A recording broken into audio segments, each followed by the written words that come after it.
Disclaimer: this channel does not promote or encourage any illegal activities. All contents provided by this channel is meant for educational purposes only. Ayan guys, so welcome back to my YouTube channel. Sa video natin ngayon guys, gagawa tayo ng isang pang New Year natin. At ito guys, sana may matutunan kayo dito. So marami kasi nagtatanong kung paano gumawa ng divider o paano magbutas. Nakagaya nung butas natin nung mga ginawa natin nung una, nung siguro mga 2 years ago na yon, yung ginawa nating pagbubutas sa lata. Ayan. So paano ba natin binubutas ng maganda at pulido yung lata? So madali lang yon, kailangan lang natin guys ng pako. Ayan, pakong didos. Pero yung pako natin, hinasa natin yung dulo. Ayan, para maging maganda yung pagkakabutas natin. Siyempre kailangan din natin ng mga lata. Ayan, lata ng sardinas. Bago natin ikabit yung lata, aalisin muna natin to. Okay. Ay, iba pala to. Wala pala to. Meron kasing may plastic guys. Ay, may papel. Yung iba, ito wala. Pero ito, hindi na natin aalisin kasi wala siyang papel. Kaya nito guys, wala rin siyang papel. Yung may mga papel, pwedeng, ayan, alisin natin. Parang ganito. Para kumapit yung tape sa lata. Kasi pag may papel pa, ang mangyayari nito guys, kakawang lang yung tape na gagamitin natin. So, ito, gagamitin natin tape. Yan, shoutout nga pala. Baka naman, flash. Tapos, maliit na tape. Pwede kayong gumamit ng electric tape dahil wala akong electric tape. Ito munang white tape yung gagamitin natin. Tapos, ito pa, meron tayong detress. Detress nga to siguro. Didos na, ano ba to? Umbrella ata. O detress. Pero, ayan, basta yan mga kalitar. Tapos, ito yung gagamitin nating takip. Siyempre, kailangan din natin ng mga lighter. Bago lahat ng mga kalitar, mamarkera natin to. Itong ating paggagawing divider. So, kuha lang tayo ng marker. Okay guys, ganito yung gagawin natin. So, unang step natin, kumuha tayo ng piso. Ayan, piso guys. Tapos, ibakat lang natin dito sa ibabaw. At meron yung pako nating matalas, guhit natin dito.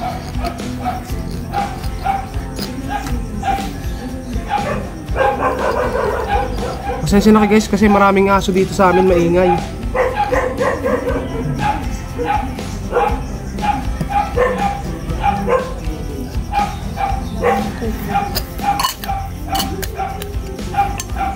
Okay, ito yun. Unang sukat mga altar, sukat ng piso. Tapos tabi natin. Ang sunod guys, ang sunod nating pambutas ay 5 piso naman. Ayan guys, 5 yung sunod na sukat. Sunod-sunod dapat yung laki.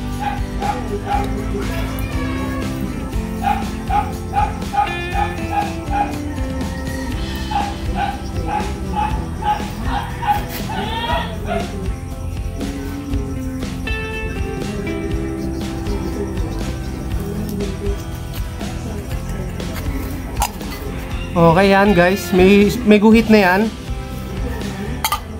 Tapos sunod natin guys, ito namang 10 pesos. 10 pesos naman yung lalagay natin. Dapat sunod-sunod yung laki guys ng gagawin nating divider. Para mas matunog yung gagawin natin.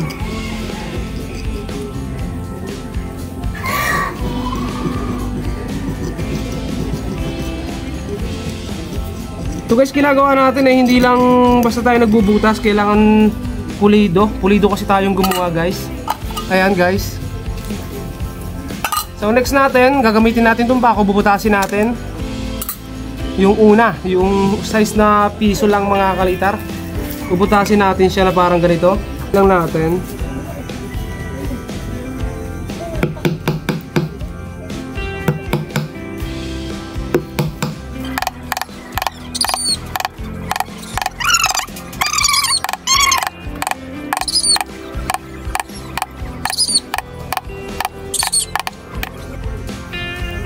Ayan guys, yung nabutas natin.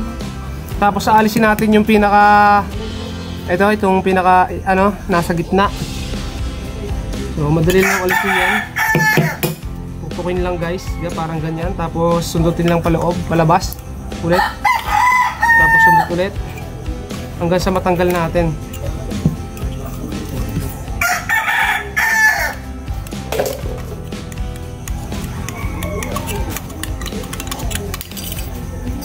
So, pag nalis natin, magtataka kayo kung paano natin nabibilog ng ayos to. So, kaya meron tayo dito guys na stainless. So, ang gagawin naman natin, papasok natin tong stainless at ididiin natin siya. Paikot-ikutin natin yung lata dito sa stainless, itong pinakabutas, para maging bilog na bilog guys. Okay, ganito lang. Ayan.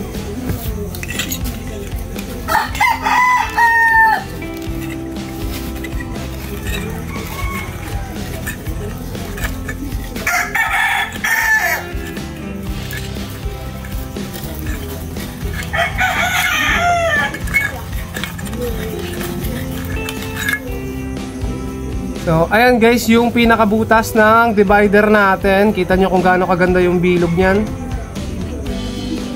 So, ganyan guys yung pagbibilog. Tapos, lahat guys, ganun yung gagawin natin. Kaya butasin na natin to. Kasi may mga mark na naman. Okay, next natin itong 5 pesos. Sukat ng 5 pesos yung sunod. Tapos butasin din natin. Madali lang magbutas nito guys. At ito guys, mas safe kung pako talaga yung gagamitin.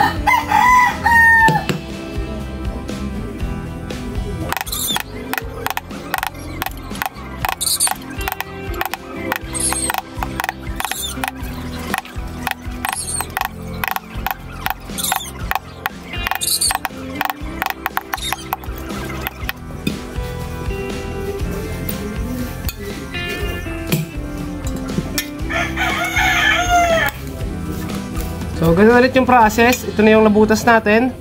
Paikot-ikutin lang ulit natin. Ikot lang guys, ganyan.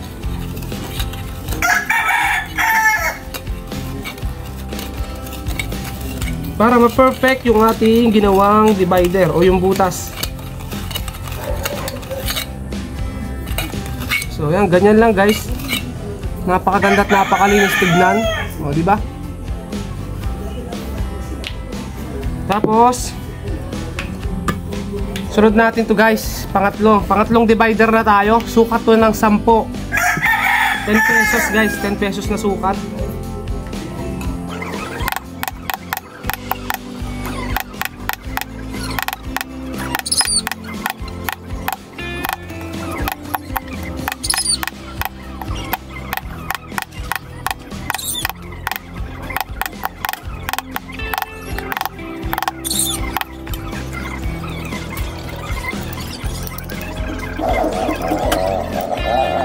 Ikot-ikot lang. Pero sa pagkakataong to guys, gagamitin naman natin yung pako na umbrella. Guys, ito na yung sukat ng 10 pesos. Tapos gagamitin na natin tong umbrella kasi maglalagay na tayo dito ng butas sa may mga gilid.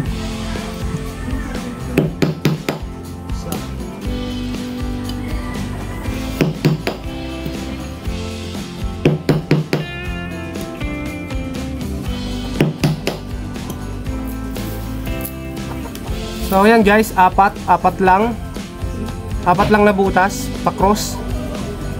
Yan. So ang sunod naman nating divider guys ay ito, gagawa na ulit tayo ng panibagong divider. Ang divider na gagawin naman natin ay pa-cross. Pa-cross yung butas. Tapos pa-box yung itsura ng pinaka butas.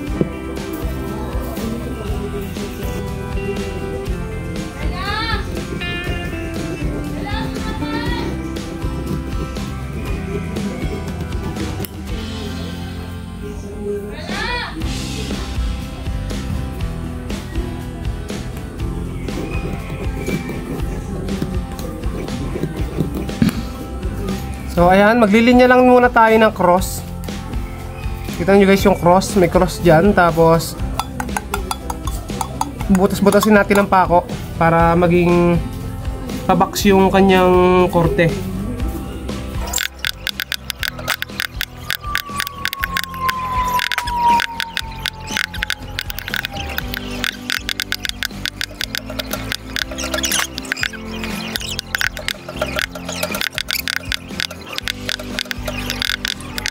So ganito guys, ito na yung cross na binaak natin. So iba yung diferensya dito sa una natin ginawa. Ayan, kita nyo naman.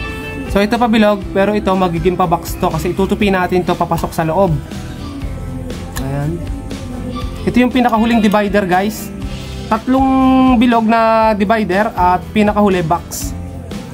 Pero hindi natin naalisin to kasi ito yung magpapaiging guys, o magpapalagitik.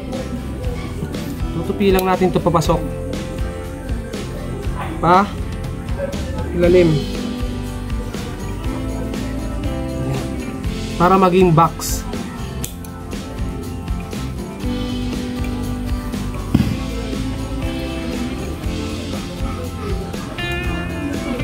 So ganyan lang, ayan, box tapos bilog. O, di ba? Divide, ito na yung divider guys. Sunod dito guys, sa palima. So kuha tayo sa palima. Aalisin naman natin to. Ito, pabilog ulit tayo. Ayan, ito yung aalisin natin dito sa palimang divider. Tapos sunod doon guys, pag natanggal natin to, aalisin na natin tong pinakabuo.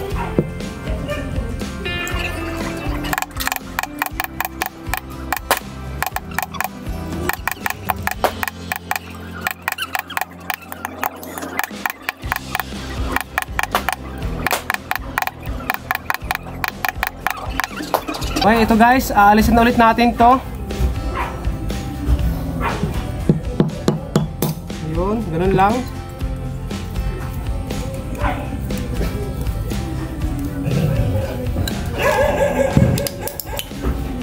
Tapos sundutin ulit natin to para magumanda yung pinakabutas.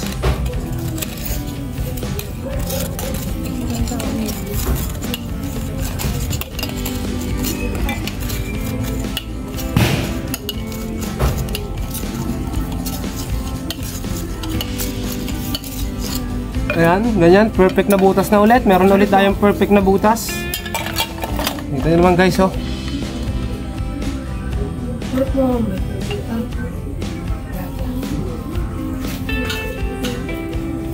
Tapos next natin guys, yung sunod na ano nito, matapos nating pabutas to, na naalis natin yung gitna, sasagad naman natin ngayon guys. Aalisin na natin to, tuong buo. So dapat wala dyang matitira. Check.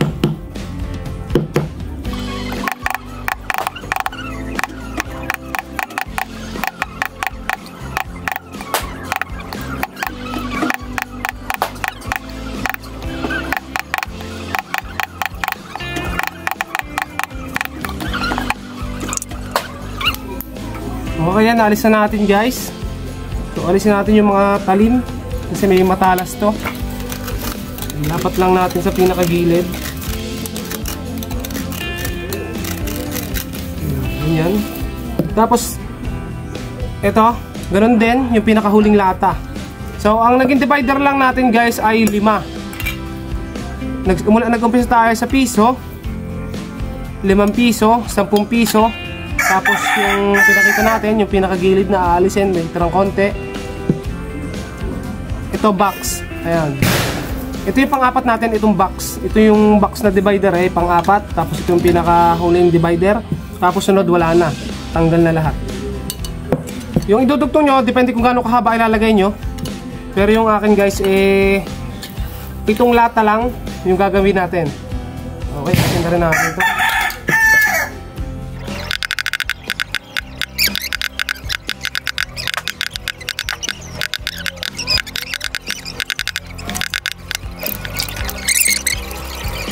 Okay, so So, assemble naman natin guys yung ating ginawang mga divider. So, mag-uumpisa. Ibabaw yung pinaka maliit yung butas.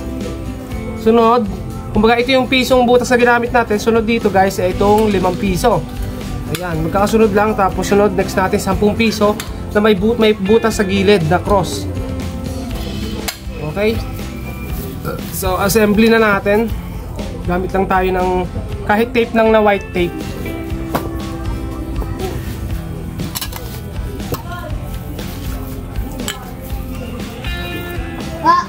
Kung mayroong electric tape, mas okay din ang electric tape guys. Pero dahil hindi tayo naka-discarte ngayon ng electric tape, okay din naman itong white, itong puti na tape.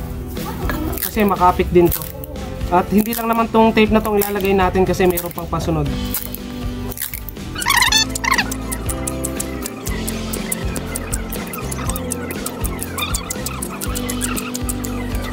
So ayan guys, so siguraduhin pantay.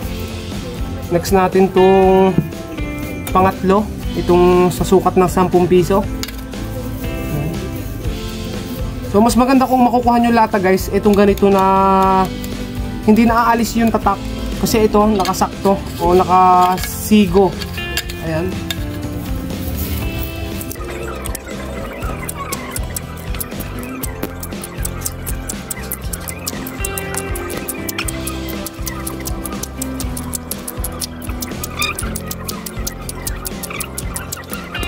So next natin, ang pinaka pang-apat talaga natin guys, itong box na may nakalawit sa loob. Ayan. So ito yung pang-apat na divider na ikakabit. Parang ganyan guys.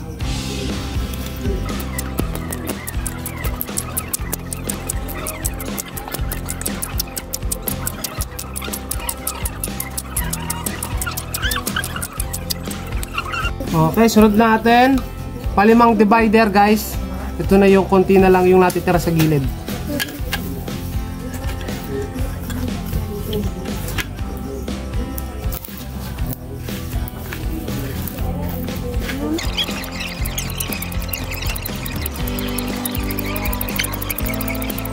So guys, lagi yung titingnan kung tuwid, kung pantay. Tapos ang pinaka pang-anim natin guys, wala na siyang nakalagay, wala na siyang divider. Buo na siyang butas.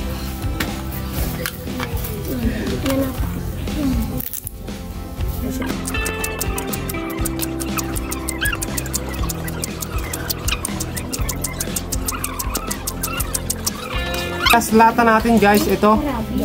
Pampitong lata natin. Butas pa rin. Ayan. So sasalpak lang natin na ganito, ayan. Sakto.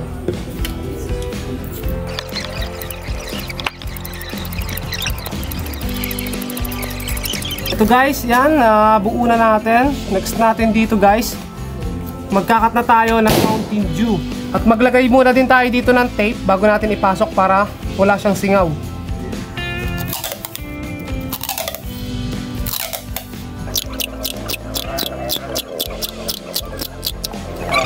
Kali na bago yung plano ko, ito na lang sting yung ilalagay ko kasi napansin ko na medyo mas malaki yung pinaka bibig nitong sting. Kaya papalitan natin itong ating inilagay na Mountain Dew. Okay guys, matapos naman natin siyang ilagay yung sting. Ayan guys yung sting. Tatalian na ulit natin siya ng tape. So, dahil marami yung divider na ating inilagay, kasi may posibilidad na tumalsik yung lata kapag maraming divider. Kaya magagamit tayo guys ng fiber. So guys, yung fiber, ito yung magsisilbing guide natin. Ilalagay lang natin siya dito. Ayan. Pinaka-brace. Basta huwag yung matangad doon. Maganda mo.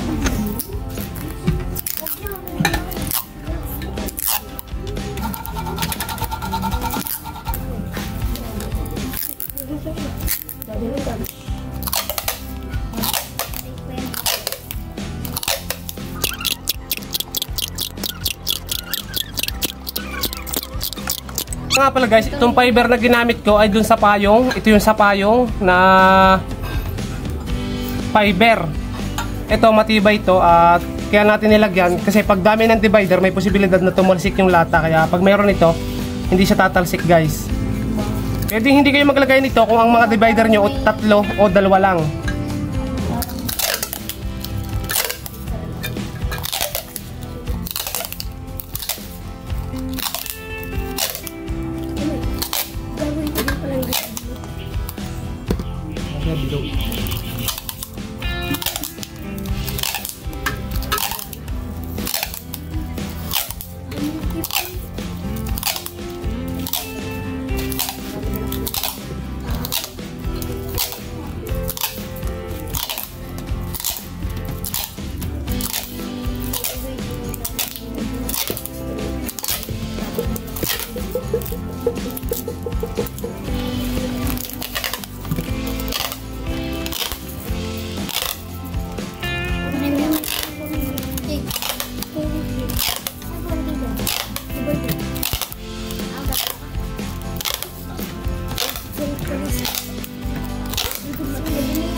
Kasi ang webes.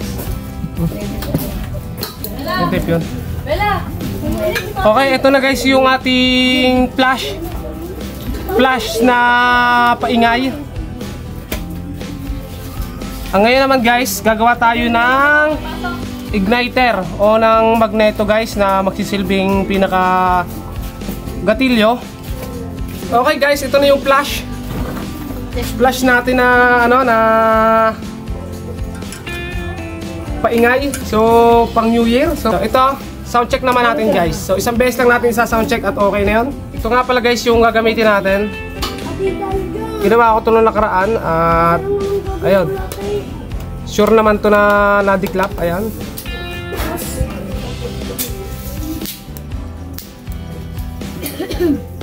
So try lang natin. Subukan natin. Try natin dito ng 5 lang spray o 6.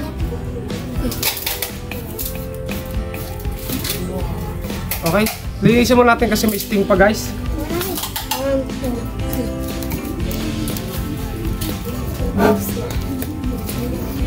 Okay, 5 spray lang o 6.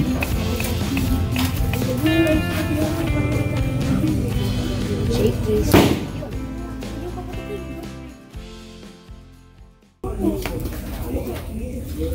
Okay guys. Ayun. So, ayun. Isa beses lang natin tinesting at talagang malakas. So, ayun, sana may na ano kayo na bagong diskarte sa diskarte paggawa ng divider. Sobrang ganda ng tunog niya. Ganito na lang, ito yung flash natin. Flash. Baka naman. Enjoy kayo din sa video natin. Siyempre sa mga bago pa lang dito, huwag niyo kalimutan mag-subscribe. Marami pa tayong lalabas na bago. Kaya ayun, abangan nyo guys.